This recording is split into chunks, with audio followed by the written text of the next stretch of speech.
Bonjour à tous, je m'appelle Jad Amani, je travaille au ministère de l'économie et des finances et en parallèle de mon travail qui m'occupe grandement, je donne des cours en préparation au concours administratif au sein de deux institutions par lesquelles je suis passé, Sciences Po et l'ENA, qui s'appelle aujourd'hui l'INSP. Et j'ai également lancé un site internet pour vous aider dans vos révisions, un site internet qui s'appelle lacol.fr.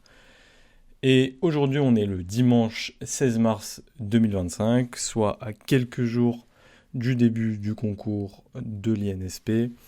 Et comme on est à quelques jours du concours de l'INSP, je me suis dit qu'aujourd'hui, j'allais vous faire un audio sur mes conseils que je peux vous donner à l'aune de ce que j'ai retenu de la lecture du rapport du jury de l'an dernier de l'INSP donc. Et je pense qu'il y a des choses positives et des choses un peu plus... sur lesquelles j'ai un avis divergent d'avec le jury, sur lesquels je pourrais vous informer au sein de cet épisode. Si vous découvrez cette chaîne YouTube, n'hésitez pas à vous abonner pour ne manquer aucune actualité, à lâcher votre meilleur pouce bleu pour le référencement, comme à l'accoutumée. Et sans plus tarder, on va commencer cet épisode simplement par de l'actualité, parce que avant de passer à la partie thématique où je vous expose un petit peu ma vision sur ce qu'il a été indiqué au sein du rapport du jury, j'aimerais revenir sur quelques éléments d'actualité. Le premier, c'est un élément d'actualité en finances publiques. Et je voulais vous parler d'un sujet que je connais un tout petit peu, à savoir la présentation du plan d'action pour améliorer le pilotage des finances publiques, qui est intervenu donc le 3 mars, à savoir donc il y a 2 semaines. Et je trouve que c'est un sujet intéressant à la fois pour vos copies de finances publiques, mais également de manière un peu plus large sur les enjeux de l'articulation entre les pouvoirs, notamment pour trouver des sources d'inspiration sur des éventuelles recommandations apportées en matière d'articulation entre le gouvernement et le Parlement.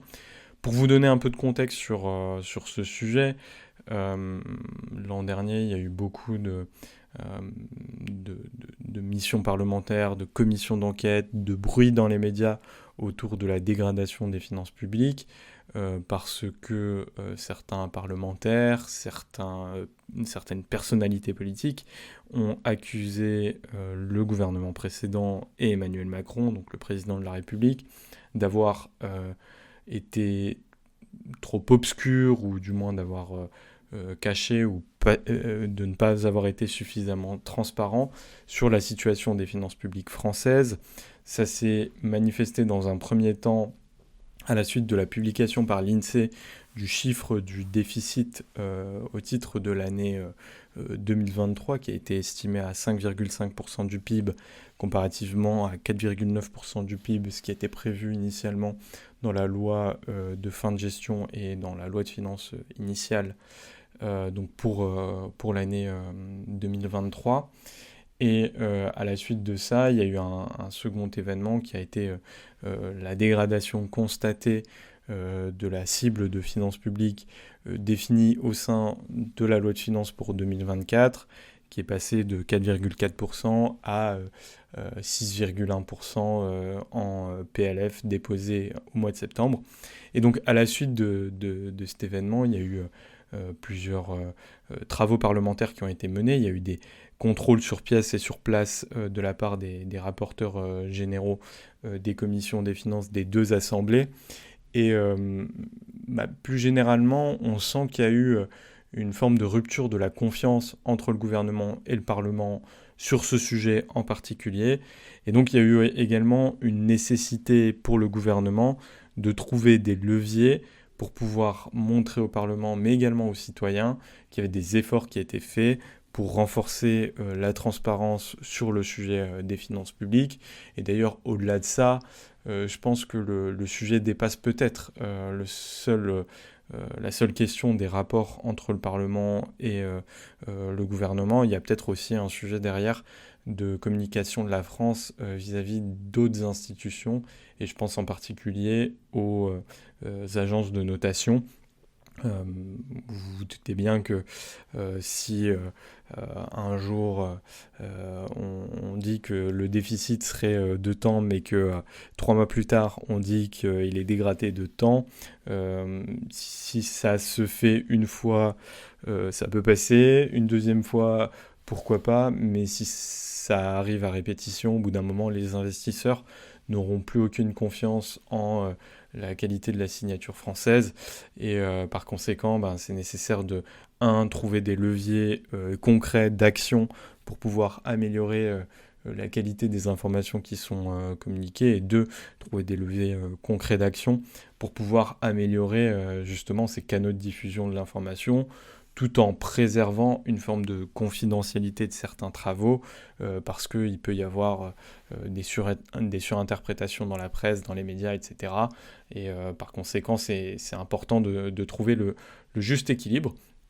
Et donc, à la suite de ces différents épisodes qu'a traversé le gouvernement et qu'a traversé la France aussi, il y a eu la volonté de la part du gouvernement Barnier, en particulier des deux précédents ministres chargés des Finances et des Comptes publics, Antoine Armand et Laurent Saint-Martin, de trouver des leviers d'amélioration de la qualité de l'information, mais également d'amélioration de la diffusion de cette information.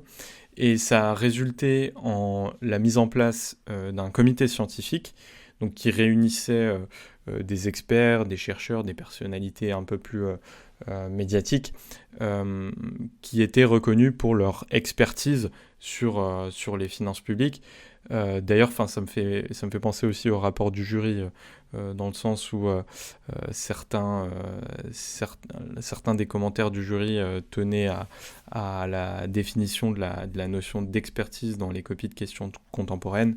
L'expertise, c'est vraiment le croisement du savoir et du politique, c'est le savoir mis au service du politique, et donc un expert n'est pas forcément uniquement un scientifique, hein. Quelqu'un peut avoir une forme d'expertise parce qu'il connaît bien un problème, il ne l'a pas prouvé académiquement, mais il a une bonne connaissance expérimentale qui lui permet d'apporter des solutions politiques à ce problème. Bon, cette précision étant faite, il y a eu donc ces travaux du comité d'experts, donc du comité scientifique, qui a été, ces travaux qui ont été commandés par les deux ministres. Et le comité scientifique a récemment rendu des recommandations sur les prévisions, la manière de construire les prévisions de finances publiques, que je vous invite à aller consulter.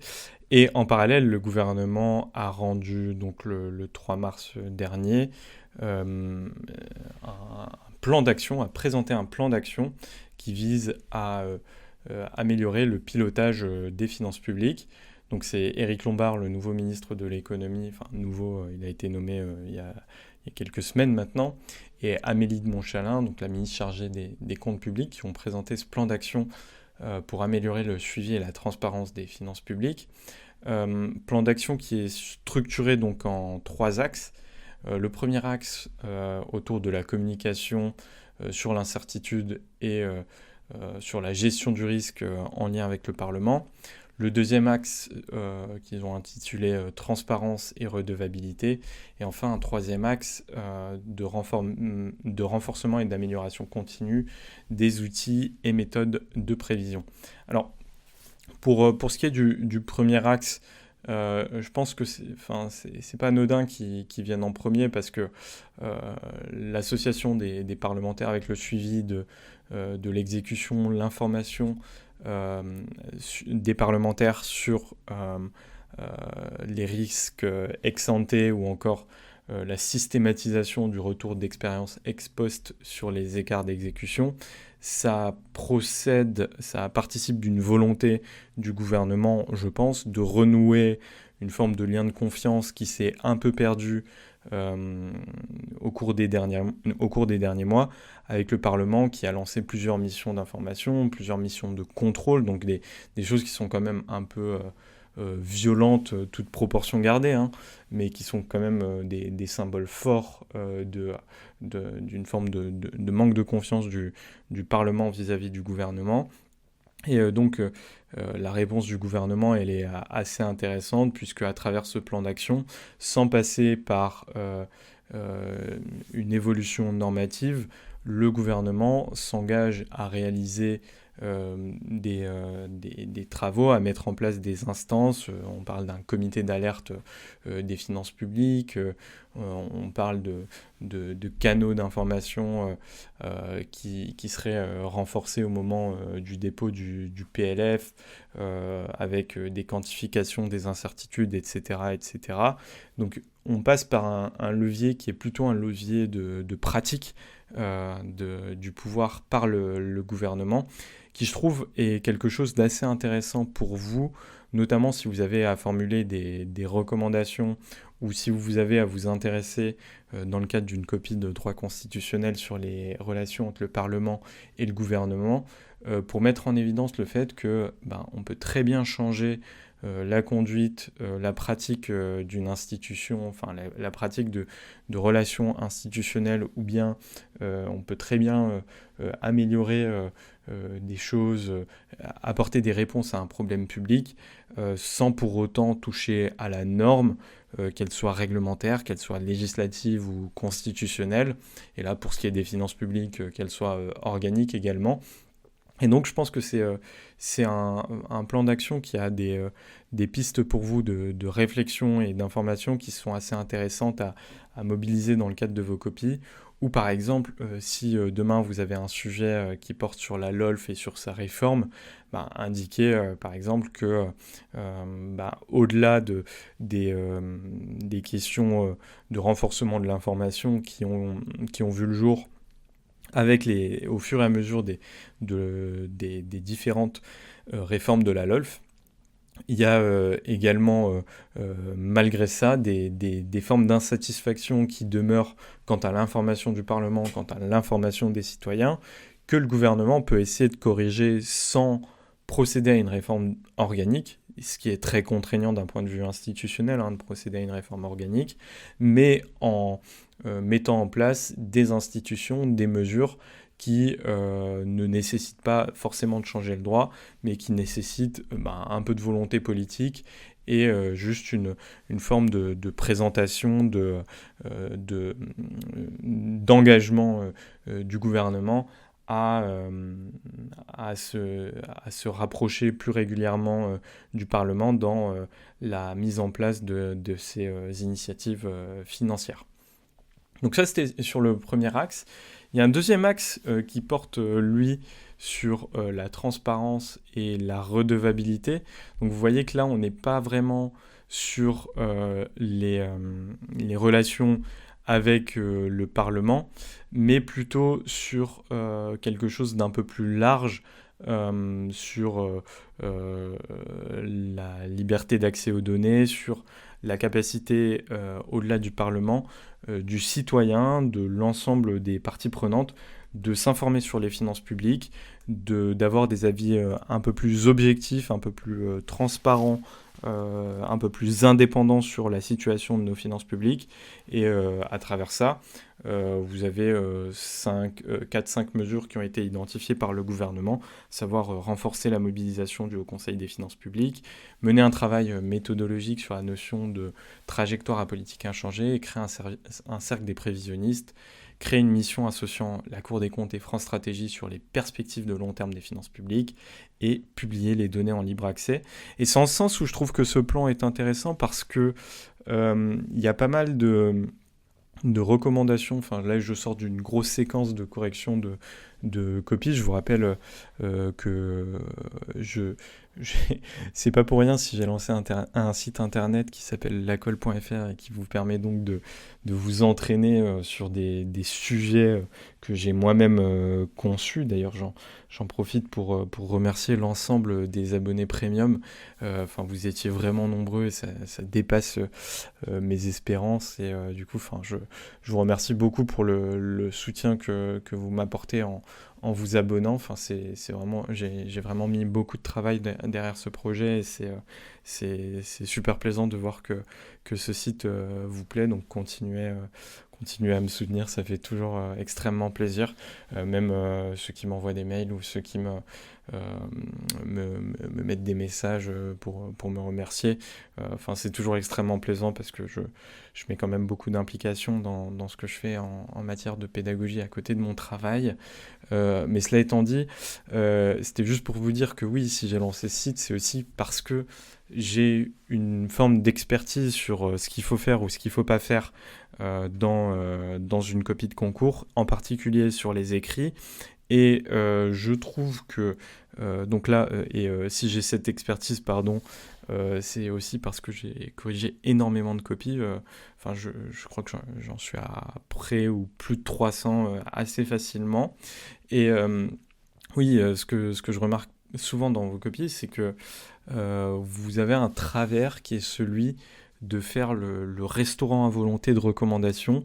Et par conséquent, les recommandations ne sont pas systématiquement hiérarchisées, c'est-à-dire qu'elles ne sont pas systématiquement catégorisées, ce qui fait en tant que correcteur, on est un peu circonspect dans le sens où on se dit qu'en administration, ça n'arriverait jamais de voir une note dans laquelle tout n'est pas clair en termes de recommandations, où il y a des recommandations qui sortent un petit peu du cadre de la note, qui ne sont pas en lien avec des constats qui ont été faits précédemment.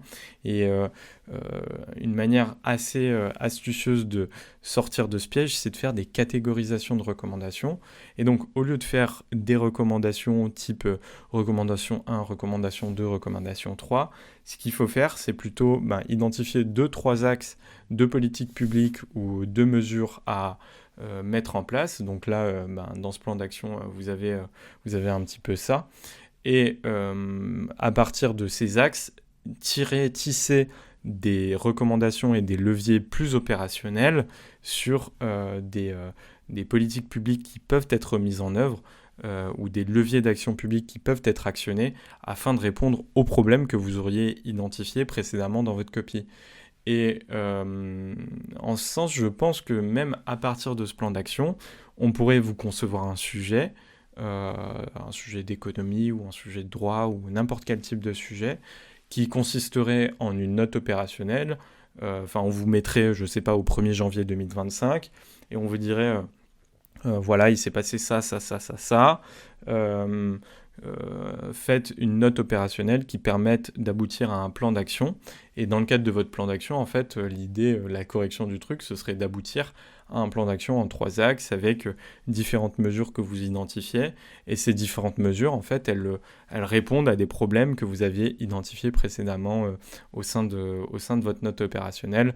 Et donc, voilà, je trouve que c'est un exercice intéressant que de regarder ce plan d'action non pas d'un point de vue uniquement très direct, mais de prendre un pas de recul et de se dire sur quel type de... Est-ce qu'il n'y a pas des sujets que j'ai déjà traités sur lesquels en fait j'aurais plus pu m'inspirer du format qui est proposé par ce plan d'action pour pouvoir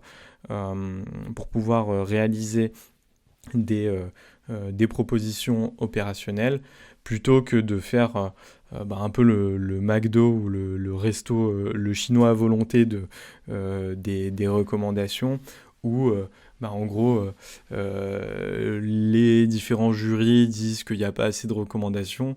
Là je vais un peu gaver mon correcteur de recommandations et il a qu'à faire avec. Faut pas que vous voyiez ça comme les recos, faut pas voir ça comme un resto à volonté, faut plutôt voir ça comme un restaurant gastronomique où en fait on attend de vous, enfin il n'y a pas énormément de quantité, enfin quoique si vous faites des restos en 9 ou 11 services, ben là vous allez être servi, mais parfois il y a pas énormément de quantité, mais la qualité est vraiment travaillée, ce qui fait qu'à la fin on est satisfait, on n'a pas l'impression d'avoir le bide éclaté parce que on a trop mangé, même si sur le coup c'était bon.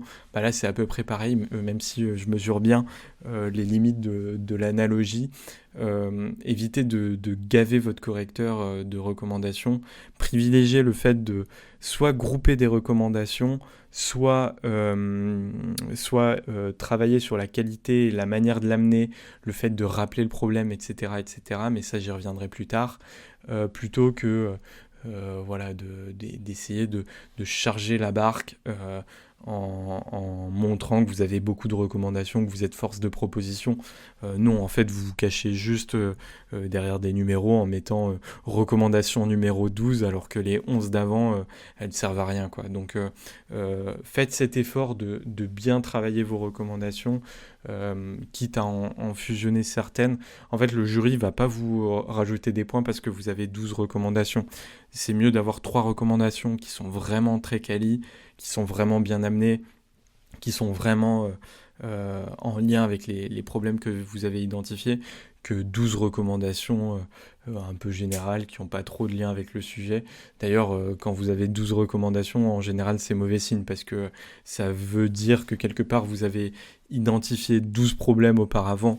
Et généralement, dans une recommandation, dans une commande de notes opérationnelles, que ce soit en droit public ou en économie, il n'y a pas 12 problèmes à identifier. Il peut y en avoir plusieurs, mais grosso modo, ils sont catégorisables en plusieurs, en peu d'axes. Donc voilà. Donc c'est un des points sur lesquels j'insiste, mais je pense que ça vaut le coup d'insister pour vous donner un petit peu envie d'aller regarder ce plan d'action. Et enfin, le troisième axe donc de ce plan d'action vise à renforcer la qualité des outils techniques qui servent et des méthodes qui servent à réaliser les prévisions de finances publiques, notamment en améliorant la compréhension de certaines dynamiques, par exemple la dynamique des crédits de remboursement de TVA, parce que voilà, l'an dernier il y aurait eu au cours des 2 dernières années, il y aurait eu des changements de pratiques dans l'encaissement de ces crédits TVA du côté des entreprises. Donc il y a un enjeu technique du côté des services de Bercy à mieux comprendre ce qui se passe dans le comportement des entreprises de ce point de vue-là. Et par ailleurs, il y a un enjeu qui est celui de la compréhension des dynamiques de différents impôts et notamment des prévisions réalisées autour de l'impôt sur les sociétés, prévisions qui sont très dépendantes de ce qu'on appelle le cinquième acompte de l'impôt sur les sociétés, et des questions également sur l'exécution infra-annuelle des dépenses des collectivités territoriales en exploitant mieux certaines données comptables disponibles. Donc voilà, vous voyez bien 3 axes de ce plan d'action, un axe plutôt sur la relation avec le Parlement, un autre axe plutôt de transparence vis-à-vis de l'ensemble des parties prenantes et l'ensemble des personnes intéressées au sujet des finances publiques, et enfin un dernier axe un peu plus technique sur l'amélioration des outils et l'amélioration de la qualité des informations disponibles pour réaliser ces prévisions de finances publiques. Donc voilà pour ce qui est de cet élément d'actualité de finances publiques. Je vous avoue que dans le cadre de mon cours de finances publiques donc, que je donne à Sciences Po, j'avais pour ambition initialement de faire à chaque fois un point d'actualité, mais finalement je me suis rendu compte que c'était assez compliqué de tenir le timing et en plus d'ajouter un point d'actualité, et j'avais l'impression de passer un peu vite sur les différents sujets que j'évoquais, et que je ne le liais pas assez à comment vous pouvez l'utiliser en copie de concours. D'ailleurs, moi, les meilleurs cours que j'ai eus, c'est ceux qui nous donnaient des conseils, c'est ceux avec des profs qui nous donnaient des conseils directement applicables, directement réutilisables dans les concours, et c'est un petit peu ce que j'essaie de faire à travers ces audios, d'où l'intérêt de me suivre, de m'écouter pendant que vous faites une séance de sport, pendant que vous marchez, pendant que vous êtes dans les transports. Voilà, j'espère que au moins ça peut vous être utile. D'ailleurs, j'ai donné mon dernier cours cette semaine à la prépa concours de Sciences Po. J'étais à la fois content parce que je me suis rendu compte que donner 14 cours, avec souvent un rythme d'une fois par semaine, c'est archi compliqué. C'est vraiment pour moi énormément de travail. Je me plains pas parce que j'ai appris énormément, mais c'est beaucoup de travail et beaucoup de temps que je prends sur mon temps de vie personnel. Ça veut dire que je fais des arbitrages sur les personnes que je décide de voir, les choses que je décide de faire, le temps libre que je décide de m'accorder. Donc voilà, c'est un choix, mais ça prend énormément de travail. Donc un sentiment à la fois de fierté d'avoir vu tout ce travail accompli, mais en même temps un sentiment pas de nostalgie, mais pas de tristesse non plus, mais voilà, ça va me faire un peu différent de repasser à un rythme où je suis beaucoup moins pris par ce temps de travail à côté de mon principal emploi. Et c'est quand même du temps que je vais essayer de réinvestir ailleurs, parce que je me faisais cette réflexion en marchant. D'ailleurs, je vous invite à marcher, à faire vos 10 000 pas. J'ai l'impression que je suis quelqu'un qui a du mal à s'ennuyer, à accepter de s'ennuyer et à accepter de faire des choses improductives, entre guillemets. Je sais pas si c'est pareil pour vous, pour les personnes qui m'écoutent, mais quel que soit le projet que j'entreprends, une fois que je mets un point final à ce projet, il faut systématiquement que j'en trouve un autre, et j'ai du mal à me dire je vais passer mon samedi, mon dimanche à aller au ciné ou à regarder une série ou à aller voir des potes ou aller faire des soirées, etc. Je vous rassure, hein, j'ai quand même une vie à côté du travail, quel que soit le travail, mais voilà, j'aime bien faire autre chose à côté. Et donc voilà, mais voilà, je voulais juste dire à mes étudiants qui m'écoutent possiblement, même si je pense que la majorité ont déjà lâché l'affaire de cet audio, alors qu'on n'est qu'à 27 minutes. Je voulais dire qu'ils vont me manquer et qu'on a eu un très bon groupe cette année. Je ne le dis pas encore aux étudiants de la prépa talent à Strasbourg, tout simplement parce que eux auront la chance ou la malchance, je ne sais pas, de me revoir au moins, je pense, à 2 reprises d'ici la fin de l'année. Donc voilà. Et passons du coup au deuxième point d'actualité que je voulais vous mentionner. Donc après ce petit point d'actualité sur les finances publiques et d'actualité personnelle, sur les questions européennes, parce que vous n'êtes pas sans savoir, vous allez remarquer assez régulièrement que j'aime bien dire vous n'êtes pas sans savoir, que l'Union européenne est en train un petit peu de s'agiter, et au sens plus large, il y a les partenaires européens, les partenaires de l'Europe, donc j'inclus également les pays hors UE, donc le Royaume-Uni, la Norvège, la Turquie dans une certaine mesure aussi, s'agite un petit peu sur le sujet de la défense européenne et de la souveraineté en matière de défense européenne. Dans le cadre de ce, ce nouveau plan qui a été présenté par Ursula von der Leyen, à savoir un plan de 800 milliards d'euros destiné à accentuer le financement de l'industrie militaire, enfin des dépenses militaires au sein de l'Union européenne. Il y a eu des critiques qui ont été formulées à l'égard de la présidente de la Commission, qui a présenté le 5 mars donc, au chef de groupe parlementaire ses propositions pour financer le réarmement de l'Union. Et dans le cadre de son nouvel instrument, donc elle utilise la Commission utiliserait un nouvel instrument de prêt aux États.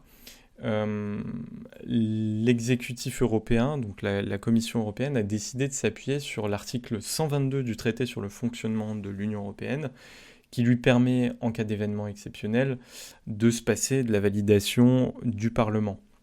Et donc je trouvais que c'était un point assez intéressant dans le sens où ça illustre bien que les relations entre exécutif et législatif, et notamment les questions de validation, d'information, etc., elles se posent aussi au niveau de l'Union européenne. Et par conséquent, si vous passez le concours du Sénat prochainement, n'hésitez pas aussi à capitaliser un petit peu sur vos connaissances de questions européennes pour pouvoir briller un peu plus dans vos sujets de droit constitutionnel, parce que en fait il y a des recoupements qui se font assez aisément, et c'est quelque chose d'intéressant de comparer, de multiplier les perspectives de comparaison, surtout en droit constitutionnel. Donc voilà, et donc ce choix de recourir à l'article 122 du TFUE pour proposer ce nouvel instrument de financement, il a été critiqué par certains députés européens, et qui ont notamment indiqué que le Parlement était tout à fait, donc le Parlement européen était tout à fait capable d'adopter des législations dans l'urgence. Et d'ailleurs, la présidente du Parlement européen, Roberta Metsola, a relayé directement son mécontentement lors du sommet extraordinaire européen du 6 mars à ce sujet. Donc voilà, c'est cette question du financement de la défense européenne, donc elle va nous occuper au cours des mois qui viennent, des semaines et des mois qui viennent, notamment parce que s'ouvrent bientôt les négociations sur le cadre financier pluriannuel. Mais voilà, c'est un élément à avoir en tête, la question de l'implication du Parlement dans les sujets financiers. C'est pas uniquement une question qui se pose au niveau de la France, mais c'est aussi une question qui se pose au niveau européen. Le précédent épisode, pour les personnes qui me découvriraient aujourd'hui, était dédié aux prédictions, et j'ai oublié de vous mentionner quelques sujets que je pense qui je pense pourraient faire l'objet d'un sujet de concours. Je voulais parler d'abord de la liberté d'association, parce que je pense qu'il y a eu pas mal de décisions au cours des dernières années, notamment au cours des derniers mois, donc ces dernières semaines, et puis l'an dernier, autour de la notion de liberté d'association, notamment avec la dissolution de plusieurs associations ou groupements. Et je pense que c'est un bon sujet parce qu'il y a beaucoup de jurisprudence dessus, il y a beaucoup d'évolutions législatives, il y a un principe qui est très protégé au niveau français, au niveau européen, et donc ça ferait un très bon sujet sur un possible état des lieux de la jurisprudence, mais également des possibles recommandations apportées sur le sujet. Un autre sujet, c'est celui de la pollution et des PFAS, enfin je crois qu'on dit PFAS, donc ces différents polluants. Je pense que ça peut être intéressant, enfin ça rentre dans la catégorie environnement, hein, que j'avais un peu dessiné dans le précédent épisode. Donc c'est un sujet intéressant à regarder. Lisez 1 ou 2 articles sur le sujet, au moins pour entrer dans la matière. Le troisième sujet, encore une fois, c'est un sujet que j'avais déjà plus ou moins évoqué, mais c'est celui de la police administrative et notamment des mesures de police qui ont été prises en Nouvelle-Calédonie dans le cadre des différents heurts survenus en marge des débats autour d'une révision constitutionnelle ou non. Donc voilà, est-ce que ces mesures de police ont été nécessaires, adaptées, proportionnées, voilà, je pense que c'est des éléments à avoir en tête. Et enfin, c'est peut-être le sujet des peines planchées, de la justice, avec beaucoup d'agitation en ce moment, que ce soit sur la justice des mineurs, que ce soit sur la justice de manière générale, les conditions de détention des prisonniers. Je pense qu'il y a peut-être un sujet prison. Il y a peut-être un sujet prison, notamment parce qu'il y a de la norme européenne sur le sujet, sur les questions de dignité humaine, etc. Donc pourquoi pas un sujet prison. Vous seriez placé au ministère de la Justice ou ailleurs auprès du Premier ministre. Et d'ailleurs, ces sujets peuvent aussi bien être évoqués dans le cadre d'une note de droit public, donc sur le concours de l'INSP, que dans une note sur dossier, dans le cadre du concours du Sénat. Donc voilà, et le simple fait de connaître un petit peu ces sujets, d'avoir lu quelques jurisprudences sur ces sujets, etc., ça vous donne un temps d'avance sur vos camarades si jamais ce sujet tombe, pour pouvoir vous distinguer, donc gagner du temps. C'est toujours ça de gagner, donc voilà, j'espère que au moins ça pourra vous aider pour la suite. Et avant de passer à l'examen critique du rapport du jury, je voulais simplement vous parler d'une petite distinction à faire quand vous faites, donc petit conseil comme ça méthodologique, entre une petite distinction à faire dans vos copies entre les connaissances et les idées. Parce que souvent, vous avez tendance à confondre ce qui est de l'ordre de la connaissance et ce qui est de l'ordre de l'idée. Et ça, c'est particulièrement présent dans les copies de questions et réponses courtes. Et d'ailleurs, on va y revenir quand on examinera le rapport du jury ensemble. C'est que au lieu de vraiment présenter vos idées qui permettent de répondre aux questions qui sont posées par le sujet et donc par les personnes qui vont vous corriger, vous vous contentez de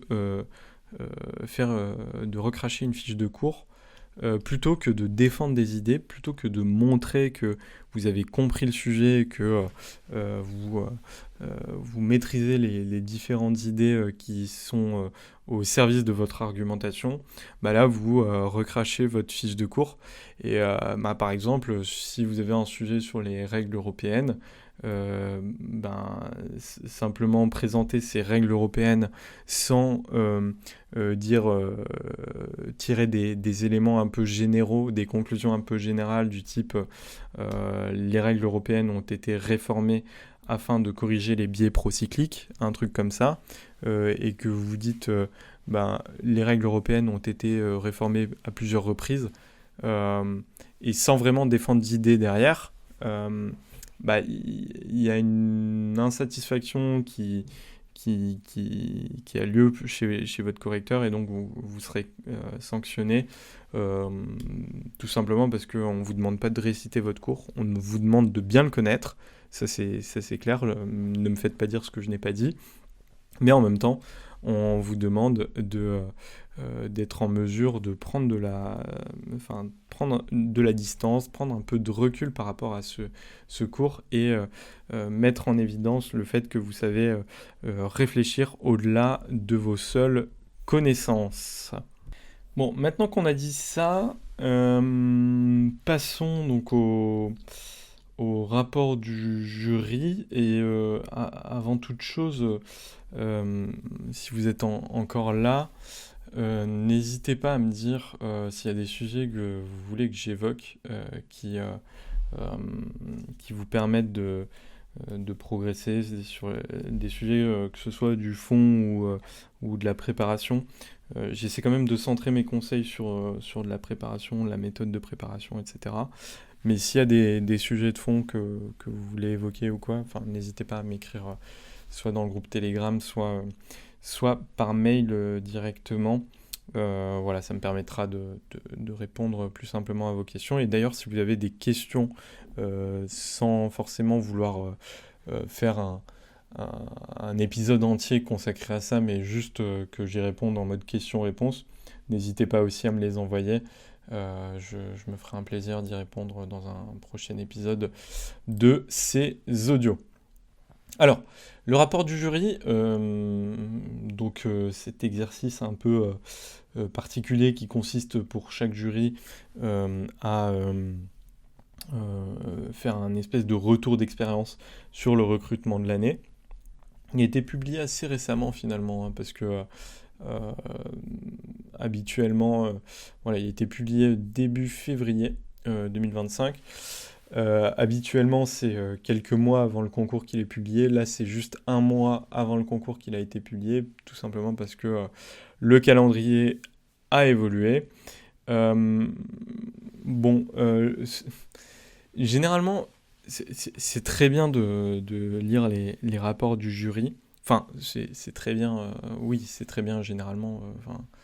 Très souvent même, il faut lire le rapport du jury. Parce que en fait le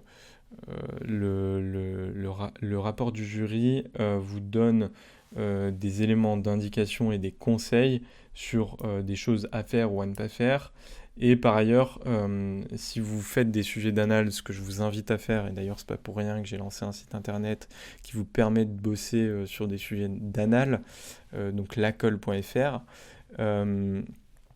c'est tout simplement parce que en fait bosser sur des annales et ensuite aller voir ce que dit le rapport du jury, ça permet aussi de vous rendre compte des erreurs qui ont pu être faites dans le traitement de certains sujets. Et apprendre ces erreurs, ça vous permet pour vous de les éviter à la suite, lorsque vous préparerez pour de vrai, lorsque vous passerez le concours pour de vrai. La première des choses que j'ai notées, alors j'ai pris les choses de manière un peu chronologique, mais c'est que le jury souligne la qualité du recrutement. Ce qui est assez... vous allez me dire que c'est assez normal de souligner la qualité du recrutement, mais figurez-vous que c'est pas totalement le cas. Il n'y a pas tous les rapports du jury qui soulignent la qualité du recrutement. Au contraire, parfois, on se plaint des profils un peu trop formatés, un peu trop lisses, etc., etc. Moi, je pense pas que ce soit... En fait, je pense que les jurys devraient faire preuve d'un peu plus d'humilité sur leur capacité à distinguer un bon candidat d'un mauvais candidat.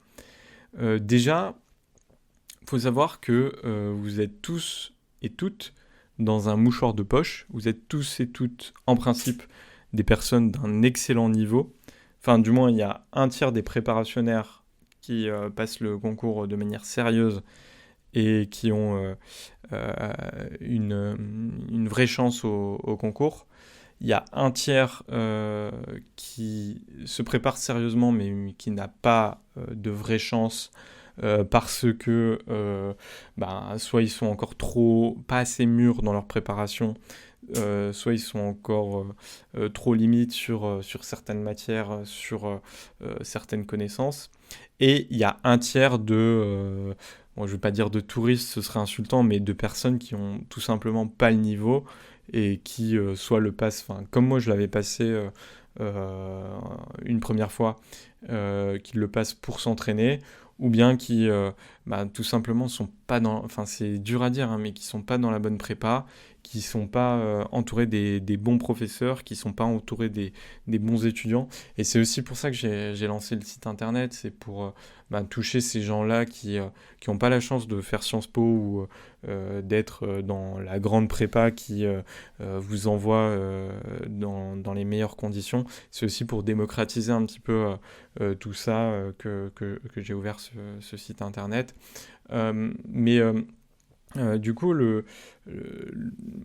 j'en reviens à mon point qui était de dire que, en fait, oui, tout le monde est vraiment. Enfin, il y a vraiment énormément de candidats qui sont d'un très bon niveau.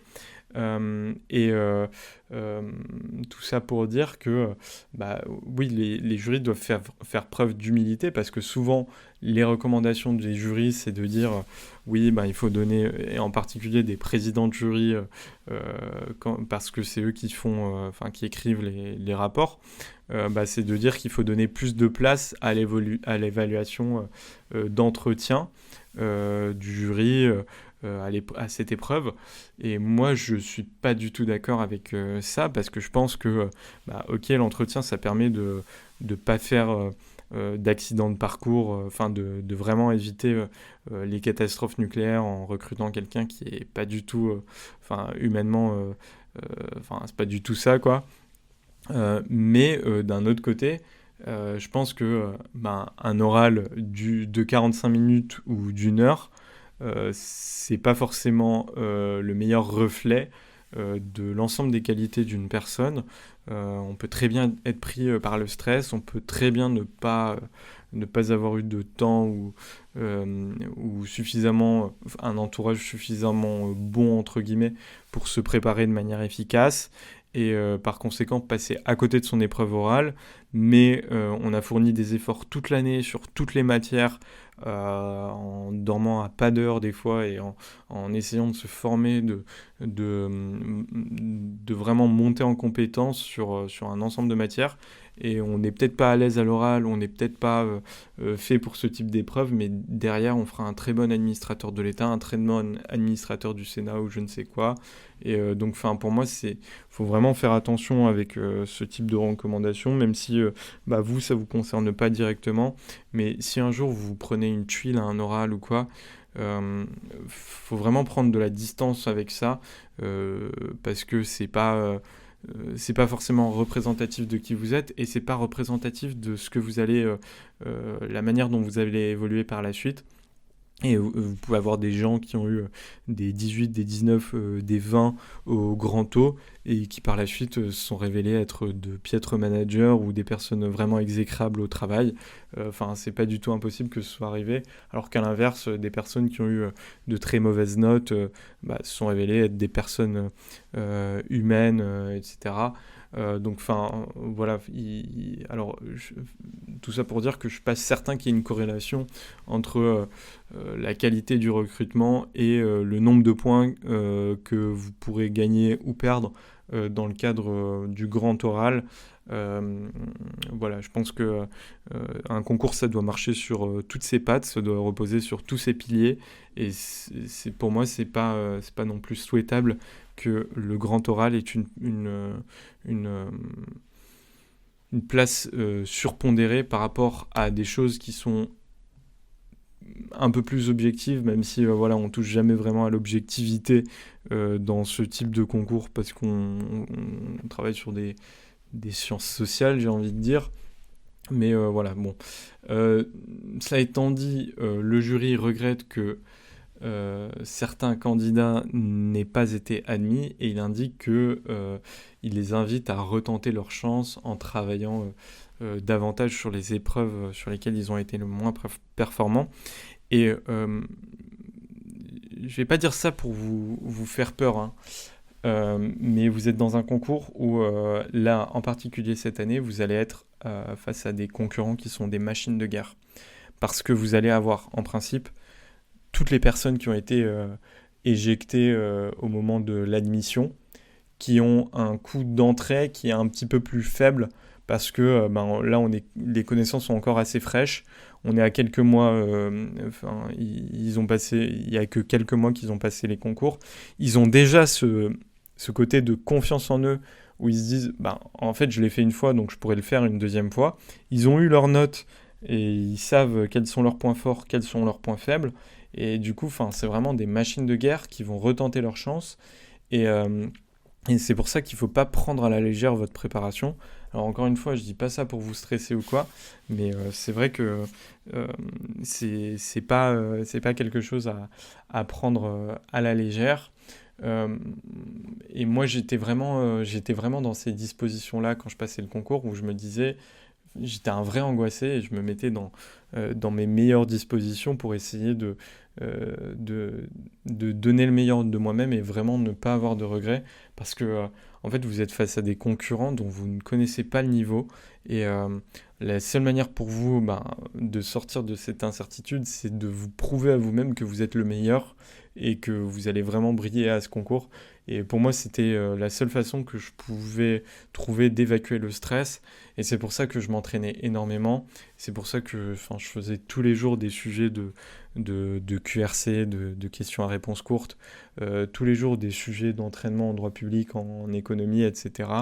C'est parce que je savais que c'était la manière pour moi la plus efficace d'apprendre et de devenir un meilleur préparationnaire à ce concours très difficile. Donc, gardez bien en tête que vous allez être face à des machines de guerre, mais que vous avez quand même vos chances si vous vous entraînez bien. Voilà, et de ce point de vue-là, les abonnés premium LACOL ont un temps d'avance sur vous si vous ne l'êtes pas. Ça étant dit, le rapport enchaîne ensuite avec des remarques un peu générales sur le niveau des copies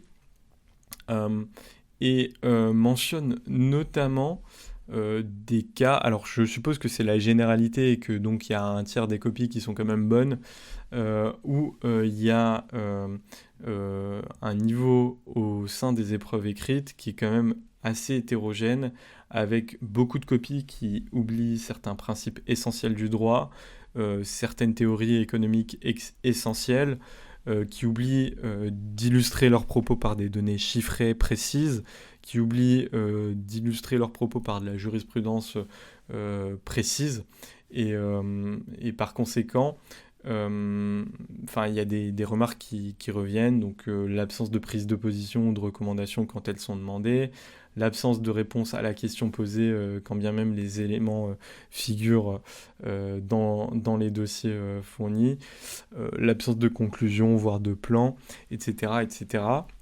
Donc c'est des éléments qui reviennent, mais moi j'ai corrigé quand même pas mal de copies.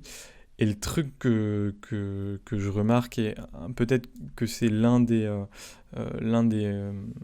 des traits, des points communs, le point commun avec toutes ces remarques du jury, c'est que, en fait, je pense que les gens ont du mal à réfléchir par eux-mêmes, et par conséquent, ils se contentent uniquement de s'appuyer sur le dossier et s'interdisent d'évoquer des connaissances personnelles parce qu'ils se disent que comme c'est des connaissances personnelles, c'est des connaissances moins fiables ou moins légitimes que les connaissances que le jury a mis au sein du dossier. Et moi, je vous invite fortement, dans le cadre de vos épreuves, à vraiment vous autoriser à réfléchir et à vous autoriser à vous délier de vos fiches, à avoir de vraies idées. C'est ce que je vous disais plus tôt dans cet audio. En fait, il faut que vous gardiez en tête qu'on attend bien entendu de vous que vous cochiez certaines cases, mais au-delà de ça, il faut montrer au correcteur que vous réfléchissez. Bien sûr que si vous avez un sujet qui porte sur, je sais pas, l'industrie de la santé, on va attendre que vous mobilisiez des théories sur le commerce international ou encore les politiques industrielles, la croissance, le capital humain, etc., etc. Donc on va attendre que vous cochiez ces cases-là, mais on va aussi attendre de vous que vous soyez en mesure de vous dire, tiens, j'ai tel outil, j'ai tel item dans mon stuff, Et c'est un peu comme si vous étiez dans Fortnite et que vous aviez vos théories, c'est vos différentes armes. Ben là, en fait, on va se dire, ok, ben il a telles armes. Comment est-ce qu'il va les utiliser dans sa partie? Comment il va jouer sa partition avec cette copie? Et ou c'est comme si vous étiez en improvisation de musique et que vous aviez un certain répertoire, ou en improvisation de danse. Enfin, même si je maîtrise pas ces deux sujets et que vous connaissiez certains moves qui vous permettent de faire des transitions, etc. On va attendre que vous montriez les moves un peu fondamentaux, mais en même temps, on va attendre que vous soyez en mesure de montrer votre originalité. Et là, c'est vraiment ce qu'il faut faire dans, dans, dans les copies. Et parfois, en fait, j'ai un peu l'impression que les candidats, donc j'ai peut-être un biais parce que je corrige dans des prépas qui sont quand même d'un bon niveau, euh, j'ai l'impression que les candidats ont le syndrome du bon élève et qu'ils ont peur de dire ce qu'ils pensent. Euh, Si fondamentalement vous pensez que une politique de relance keynésienne c'est pas bon, ben dites que c'est pas bon, donnez des arguments, mais dites que c'est pas bon. De manière argumentée, en restant dans le style administratif, etc. Mais il faut pas se dire que vous allez heurter la sensibilité du correcteur. C'est un peu comme quand vous pratiquez une langue étrangère. Il ne faut pas que le fait d'avoir peur de faire des erreurs de grammaire vous tétanise totalement au point où vous dites du coup je vais pas parler anglais ou je vais pas parler espagnol parce que je sais que mon niveau est mauvais. Non, il faut dire ce qu'on pense, il faut dire les choses de la manière dont on les pense et pas avoir peur d'être jugé sur ce qu'on pense, mais essayer d'argumenter, d'expliquer très concrètement comment on pense ces différents éléments avant de, plutôt que de se dire, voilà, il faut que je plaise au correcteur. Cherchez pas à plaire au correcteur, cherchez à répondre à la commande. Et c'est pareil pour les épreuves d'entretien oraux, mais ça, du coup, on y reviendra un peu plus tard. Et donc le jury, dans ce rapport, nous dit aussi autre chose. C'est qu'il est indispensable de relire attentivement le sujet, d'en peser chaque terme. Alors ça, je suis assez d'accord. Je pense que c'est essentiel. D'ailleurs, ce que je vous recommande de faire, c'est de relire les termes du sujet juste avant de vous lancer dans la rédaction pour bien avoir la commande en tête, pour bien vous rappeler qu'est-ce qui vous a été demandé par votre commanditaire, mais aussi de le faire avant les recommandations pour bien calibrer vos recommandations en fonction de ce qui vous est demandé, parce qu'il n'y a rien de plus horrible que de lire une copie dans laquelle le candidat n'a pas du tout fait attention à ce qui a été demandé dans la recommandation et qui porte des recommandations mais qui ne sont pas ce qu'on le demande. Donc faites vraiment attention à ça. Après, je ne suis pas non plus archi d'accord avec les personnes qui surjouent un peu le truc où chaque terme est minutieusement choisi par le jury dans la conception du sujet. Enfin, je pense que oui, dans l'absolu, c'est peut-être vrai, mais attention quand même à pas survaloriser certains termes du sujet qui sont pas non plus des termes déterminants. Il faut passer 10 à 15 minutes pour bien comprendre la commande et commencer à construire une ébauche de plan, mais attention non plus à pas trop surinterpréter les choses parce que ça peut être contre-productif. Le jury indique qu'il s'efforce de placer que des éléments indispensables à l'épreuve sans y insérer quand on parle du dossier du coup, sans insérer d'éléments superfétatoires ou répétitifs et pas d'éléments pièges. Donc je trouvais ça intéressant.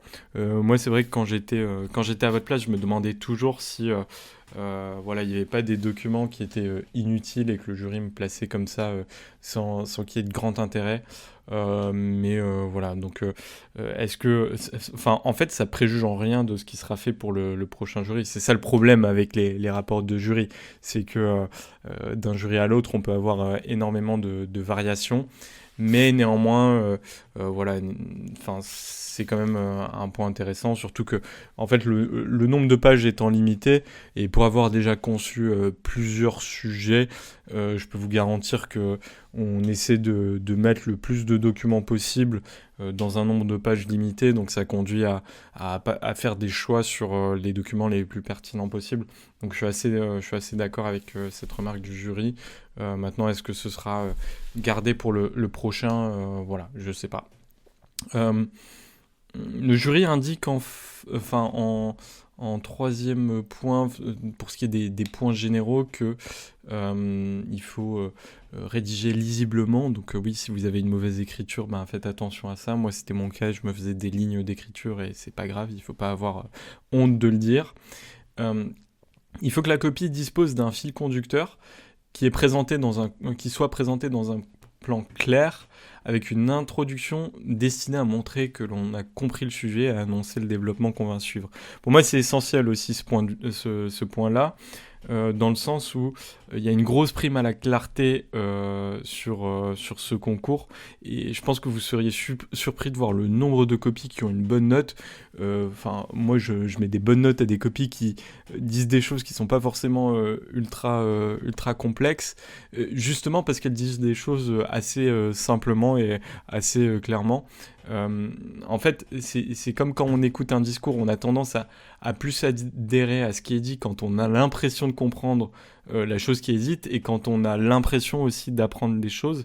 Et en fait, dans votre copie, il faut faire pareil avec le jury, faire comme si c'était un discours, instruisez le jury, montrez clairement où vous allez, et surtout, éviter les paragraphes trop brouillons qui distinguent pas vraiment les différents concepts que vous mobilisez, qui utilisent pas assez de connecteurs logiques, qui utilisent pas assez de premièrement, deuxièmement, de principes qui permettent de faire des oppositions structurelles, conjoncturelles, court terme, moyen terme, offre, demande, jurisprudence, droit écrit, etc., etc. Ça montre que vous savez structurer une copie, et ça, c'est super important pour avoir une bonne note. Donc, faites-y gaffe. Faites-y gaffe, c'est vraiment important. Enfin, le jury, quatrième point, le jury indique qu'il faut une conclusion rédigée de façon précise et qui ne donne pas le sentiment d'avoir été conçue à la hâte. Alors, moi, je suis pas archi d'accord avec le fait d'avoir... je sanctionne pas par principe les copies qui n'ont pas de conclusion. Que ce soit en note opérationnelle ou en QRC, parce que pour tout vous dire, moi, en tant que correcteur, je m'en fous complètement. Pour moi, l'essentiel est dans Lactel. Je suis pas encore sponsorisé par Lactel et les produits laitiers, mais s'ils veulent me sponsoriser, qu'ils m'écrivent par mail. Non, plus sérieusement, l'essentiel est dans... Du coup, j'ai perdu le fil. L'essentiel est dans le cœur de la copie. Et, je vais pas sanctionner une copie parce qu'il n'y a pas de conclusion qui dit juste ce qui a été dit beaucoup mieux et beaucoup plus précisément sur les pages qui précèdent. Néanmoins, comme le jury le demande sur ce truc, je pense que on peut vous reprocher de pas faire de conclusion, mais on peut pas vous reprocher de faire une conclusion. Donc, ou vraiment, ce serait vraiment schizophrène, quoi, d'avoir un jury qui dise il faut une conclusion rédigée, et finalement, il y a pas de conclusion. Pour ce qui est de la dissertation, oui, ça, clairement, il faut une conclusion. Moi, ce que je faisais, c'est la petite astuce à 2 balles, mais que tout le monde doit maîtriser. Enfin, pour moi, c'est criminel de pas maîtriser cette astuce, mais une fois qu'on a fini de rédiger son introduction, on rédige sa conclusion. Et on la rédige au brouillon, proprement. Moi, ça me prenait 5 minutes. C'était juste un résumé de... Grosso modo, j'enchaînais... je prenais mes grands titres et je les collais les uns à la suite des autres, et ça me faisait un bon résumé de ma copie. Je faisais jamais d'ouverture parce que c'est toujours un peu casse-gueule. Et puis voilà, rouler jeunesse, en avant Guingamp, comme dirait l'autre. Donc voilà. Et le jury note un gros écueil, celui de ne pas respecter le nouveau format des épreuves. Une note opérationnelle, donc c'est une note opérationnelle, c'est pas une dissertation, ni une note de synthèse. Donc moi je suis assez surpris de voir ça personnellement dans le rapport, parce que je l'ai répété, mes collègues enseignants l'ont répété à de nombreuses reprises. Mais voilà, on attend sur une épreuve de type nouveau format que tout le monde maîtrise à peu près ce nouveau format. Et donc, Je pense que c'est assez triste, assez dommage que certaines personnes ne se soient pas encore appropriées totalement le format.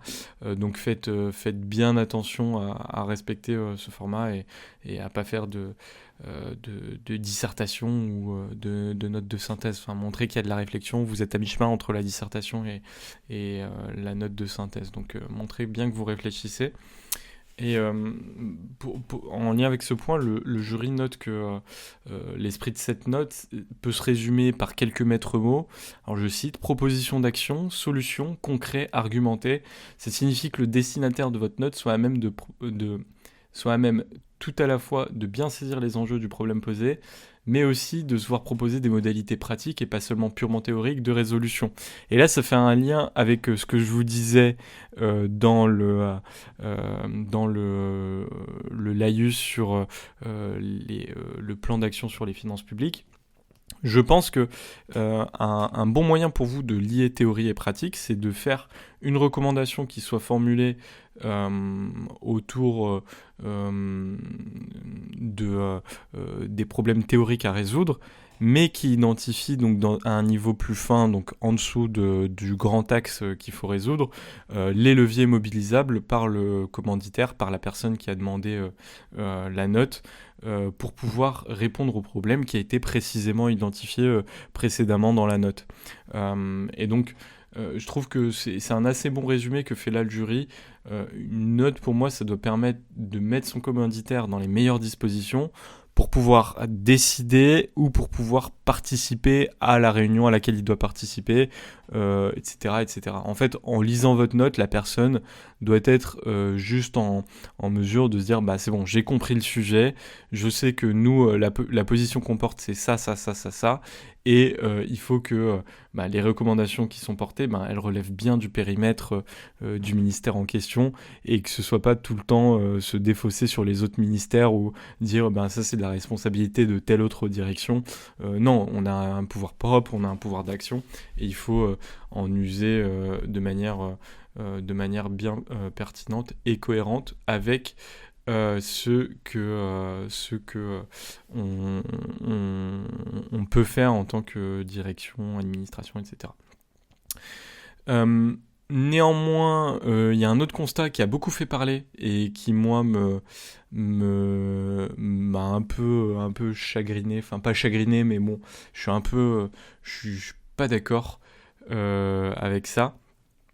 C'est que dans l'idéal, les excellentes copies devraient comporter moins d'un tiers de constats ou de description d'une situation et le reste de propositions ou suggestions. Alors je suis pas du tout d'accord, enfin pour moi c'est du 50-50, voire des fois un petit peu le rapport inverse, parce que on a besoin de voir au sein des copies un constat qui est clairement formulé.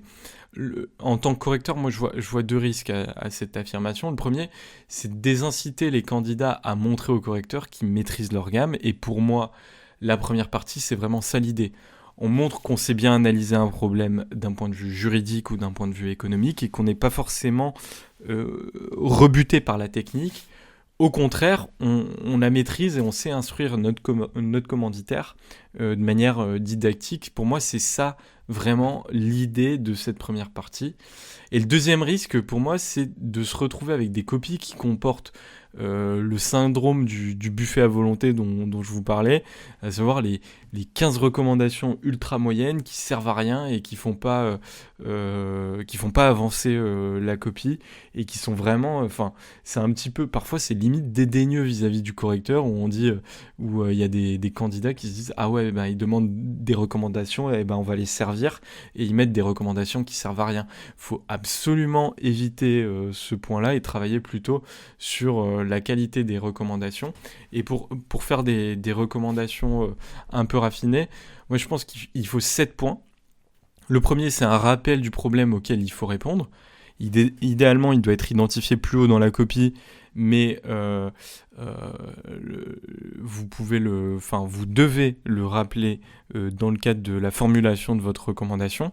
Et pour ce qui est de l'économie, par exemple, il faut le rappeler en s'appuyant sur les théories économiques. Donc en disant, pour corriger l'effet inflationniste de telle mesure, il faudrait plutôt la cibler sur tel truc, ou bien plutôt la segmenter dans le temps, etc., etc. Donc voilà. Le deuxième point, c'est un objectif un peu plus large de politique publique à porter. Le troisième point, c'est des leviers plus précis à actionner pour votre autorité.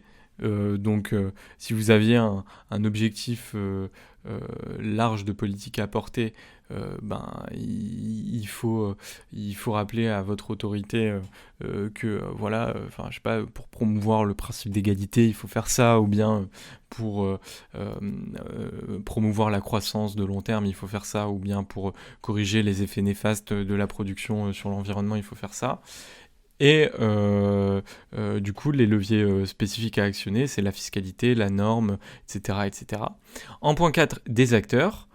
En cinquième lieu, des éventuelles limites ou contraintes. En sixième lieu, un vecteur quand c'est pertinent. Donc la loi, le règlement, un arrêté du ministre qui prend telle mesure. Et en septième lieu, éventuellement, si vous êtes en mesure de le faire, un calendrier. Et donc en résumé, rappel du problème avec éléments théoriques, objectif un peu plus large de politique publique à porter, levier plus précis à actionner pour votre autorité, acteurs, limite, contrainte, vecteur et calendrier. Et pour moi, là, vous faites une bonne recommandation bien raffinée.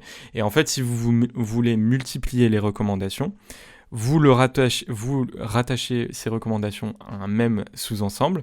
Et ce que vous allez multiplier, c'est les différents leviers. Où là, vous allez dire, il faut de la fiscalité, il faut, une nouvelle norme, il faut mobiliser le levier budgétaire, etc., etc. Et donc, par exemple, si vous identifiez que l'un des problèmes de la législation sur le ZAN, c'est qu'elle n'est pas assez claire pour les élus, vous rappelez le problème, dans votre partie recommandation, vous dites que c'est quelque chose qui n'est pas assez clair pour les élus. Vous rappelez éventuellement l'OVC d'intelligibilité de la loi qui a été consacré par le Conseil constitutionnel. L'objectif général, donc le point 2, ce serait de renforcer le travail de pédagogie à l'égard des élus locaux sur le sujet du ZAN.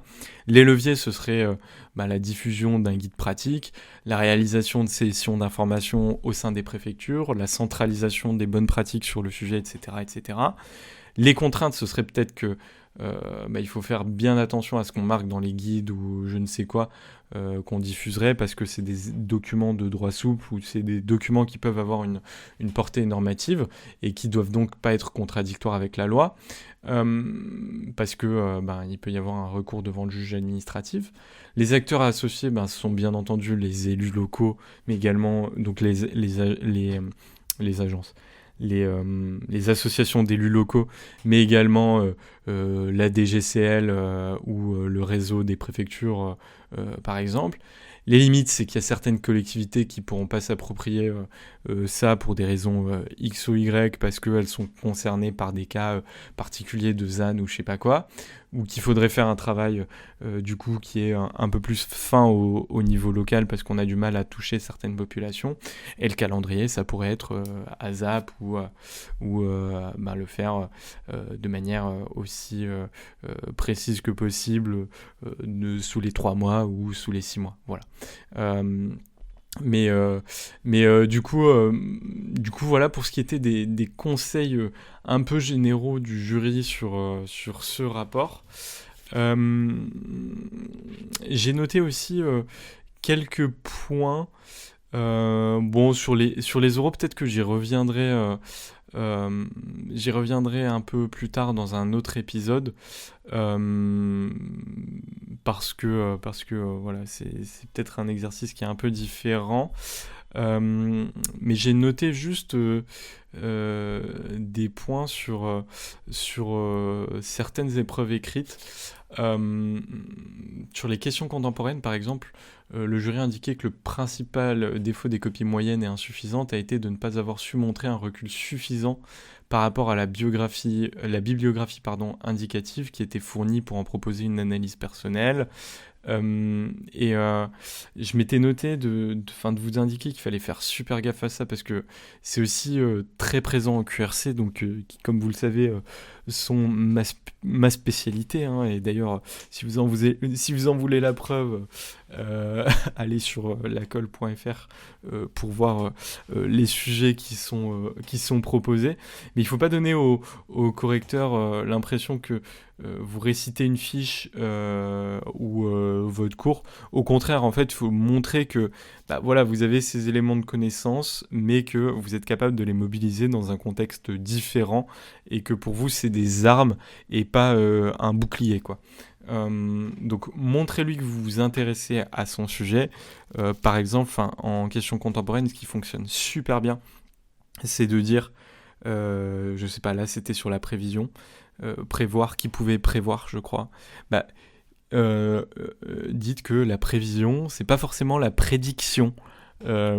Qui pourrait prédire ou qui pourrait prévoir, c'est pas vraiment le sujet. Ou qui devrait pouvoir, le sujet, c'est pas qui devrait prévoir ou qui devrait prédire, etc., etc. Montrez que vous montrez au correcteur que vous maîtrisez bien le sujet, que vous êtes au courant, vous lui faites des clins d'œil en fait, que vous êtes au courant que c'est pas un sujet connexe qu'il a demandé, c'est ce sujet précisément, et vous expliquez pourquoi vous pensez que c'est ce sujet qu'il faut traiter et pas les sujets périphériques, même si ils peuvent être tout aussi intéressants à traiter. Ça, c'est super important, en particulier en question contemporaine, donc de bien nuancer ces définitions. Et en question économique, en politique économique, le jury souligne un manque d'analyse personnelle et de mise en perspective avec des copies qui sont souvent trop descriptives, avec peu d'explications des mécanismes économiques, et dans certaines parties des documents qui sont paraphrasés. Faites super attention à ça, que ce soit en économie ou en droit. D'abord en économie, il faut de la théorie économique, mais vraiment partout. Pas uniquement dans votre partie de fait stylisé, etc. Vous laissez pas matrixer par le Barfetti qui a un bon manuel pour avoir une structuration des idées par rapport à un plan type. Donc c'est censé être une aide, mais c'est pas non plus la panacée, c'est pas ce qui va vous sauver dans toutes vos épreuves. Et il faut savoir un petit peu se délier de ce schéma général et glisser des pans de théorie un petit peu partout, et en particulier sur la partie de recommandation. S'il y a vraiment un truc que vous devez retenir de cet audio, c'est que sur la partie de recommandation, glissez-moi des petits points de théorie, en particulier en économie, pour juste rappeler, sans rappeler forcément les théories, mais juste rappeler les différents points de théorie que vous avez exposés, donc sans forcément citer les auteurs, mais juste indiquer que le levier que vous proposez, il est fait parce qu'il a un fondement théorique qui est précis et qui vous permet de répondre à une question tout à fait précise. Par exemple, si vous avez un sujet sur la décarbonation et que le problème c'est le prix du carbone, dites que les externalités négatives liées aux émissions carbone ne sont pas suffisamment internalisées, et à cette fin il faudrait mettre en place des mesures qui permettent d'envoyer un signal prix un peu plus fort sur le coût du carbone, afin que les comportements des agents économiques puissent s'adapter à ces nouveaux coûts, et vraiment mobiliser le vocabulaire économique tout au long de la copie, et surtout ne tombez jamais dans le café du commerce. Et par ailleurs, évitez la paraphrase des documents, parce que ça se voit en fait. Quand on est correcteur, on voit que vous faites du copier-coller des documents, parce que tout le monde le fait. Et du coup, pour vraiment vous distinguer, et des fois, en fait, on sent que ça cadre pas, ça colle pas avec le reste de la tonalité du propos. Et donc, évitez vraiment le copier-coller, reformuler.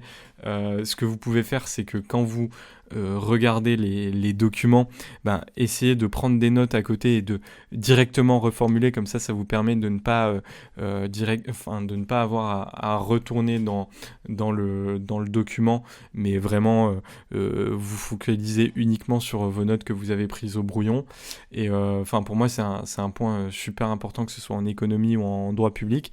Et par ailleurs, pour ce qui est des conseils un peu plus généraux, c'est important, comme le souligne le jury, de soigner la présentation et d'organiser les idées de manière claire et logique. Ça permet au correcteur de suivre plus facilement le raisonnement et de comprendre les liens entre les différentes parties. Et en fait, c'est super important de prendre le correcteur par la main, parce que, encore une fois, il y a une grosse prime à la clarté dans ce concours.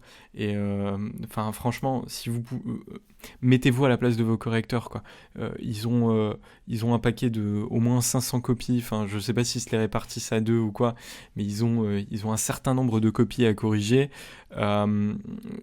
C'est vraiment horrible de devoir corriger des copies dont on comprend pas la première ou la dernière phrase. Honnêtement, moi, quand je corrige les copies de mes étudiants, j'essaie d'être le plus détaillé possible, de passer le plus de temps possible sur la copie pour bien faire honneur à ce qui a été dit par l'étudiant, à ce qui est proposé en termes de réflexion. Honnêtement, je pense que...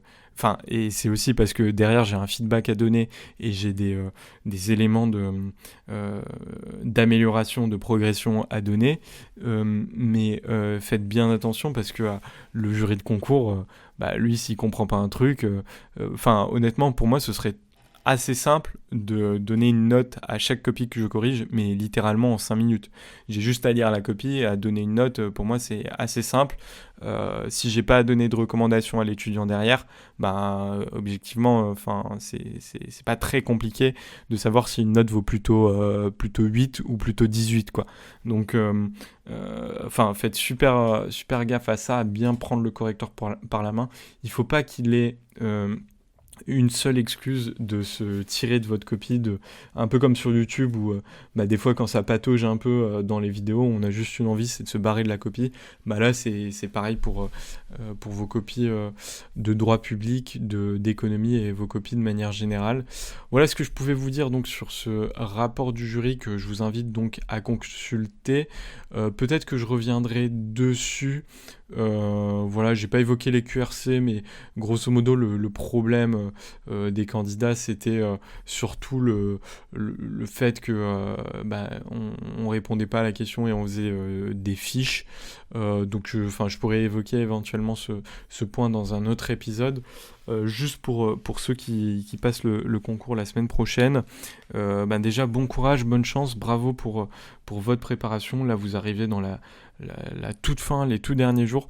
Ce que je vous recommande de faire pour cette dernière semaine, c'est vraiment de vous ménager, d'essayer de vous mettre en confiance en vous entraînant sur des sujets qui vous rassurent. Et puis faites un ou deux sujets par jour. Le site lacole.fr, pour ceux qui ont des difficultés sur les QRC, il est assez bien fait pour ça, que ce soit dans sa version gratuite ou dans sa version premium, dans le sens où vous vous préparez en 10 minutes, c'est fait de manière assez chill, assez cool, et derrière ça vous permet de bien garder le rythme de la préparation. Et franchement, moi, c'est ce que je faisais avant de passer les concours. C'est que tous les jours, j'avais mon petit sujet que je me faisais, que ce soit en droit, en éco, en questions contemporaines ou en QRC de finances publiques. Et derrière, j'étais arrivé frais au concours. Passez du temps un peu tranquille à partir de la fin de la semaine, reposez-vous bien le week-end, suivez quand même un petit peu l'actualité et tout ça, faites-vous confiance aussi, regardez toutes les heures de travail que vous avez mises et tout, et puis franchement, donnez le meilleur de vous-même. N'hésitez pas à me contacter si besoin, je vous garantis pas de vous répondre dans la semaine ou dans la minute, mais si vous avez besoin d'appui ou quoi et que je peux y répondre, je me ferai un plaisir de vous répondre.